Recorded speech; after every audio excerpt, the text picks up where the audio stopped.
코로나가 장기화하면서 한시적으로 비대면 진료가 허용됐습니다. 비대면 진료를 통해 감염 확산을 줄이기도 했지만 환자를 유인하거나 진료하지 않고 약만 내어주는 등 문제가 생기기도 하는데요. 비대면 진료에 나아가야 할 방향은 무엇인지 뉴스엔 이 사람에서 박명아 서울시 의사회장을 만나 이야기 들어봤습니다.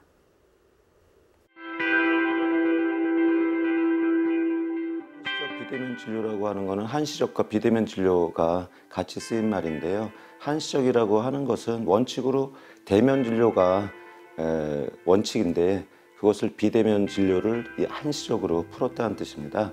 그래서 코로나19가 심각 단계이기 때문에 한시적으로 비대면 진료를 허용했다는 뜻이고요.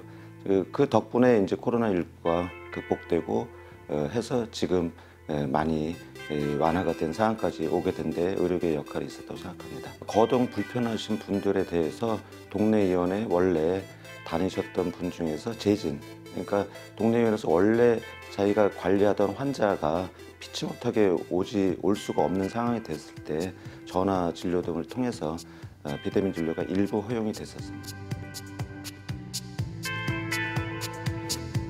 실제 대면하면서 하지를 못하다 보니까 그로 인해서 필요한 플랫폼이기는 한데 그로 인해서 좀 많은 좀 우려스러운 또 불법적인 면이 좀 발생하고 있습니다. 환자가 비대면을 통해서 비급여 약물을 처방받기를 요청을 하셨는데 그것을 의사 선생님께서 진료 행위 없이 그냥 처방전만 발부한 경우가 적발이 됐고요. 또 하나는 거기에 필요한 본인 부담금 등 또 약품비 등 또 받아야 될 부분을 본인 부담 면제를 함으로써 환자 유인을 한 것이죠. 그리고 약사 경우에 있어서는 약사분들이 약사가 약을 조제하고 또 환자분들한테 약 복용법 등 그 안내를 좀 하셔야 되는 게 필요한데 그런 거 없이 무자격자가 약을 조제했다는 것이 이번에 적발된 사항입니다.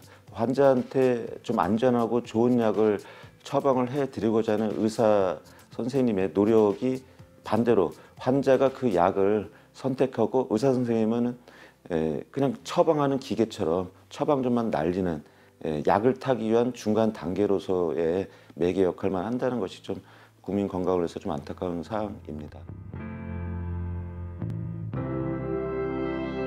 국민 건강을 위해서는 대면 진료가 원칙인데 불가피하게 할 수 없이 이런 감염병 시대라든지 거동이 불량하신 그런 분들을 위해서 비대면 진료가 일부 필요할 수도 있다 생각은 합니다.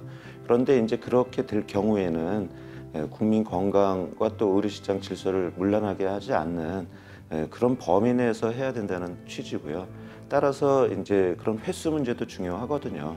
계속 비대면 진료만을 이용해서 의약품을 구입하고 그렇게 해서 그 약품이 또 의료 쇼핑으로 이어지거든요.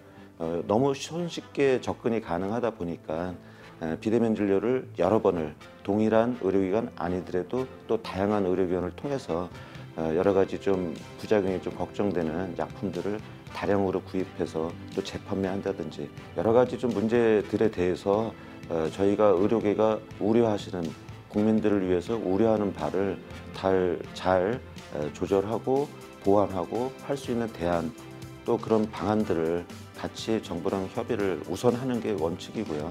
그렇게 해서 원격의료 비대면 진료 플랫폼 사업 여러 가지가 다 결부되어 있기 때문에 그 원칙이 먼저 서지고 나서 그 다음에 이제 비대면 진료라든지 플랫폼 사업이 제대로 갈 수 있게끔 논의하는 그 다음 단계가 돼야 될 것 같습니다.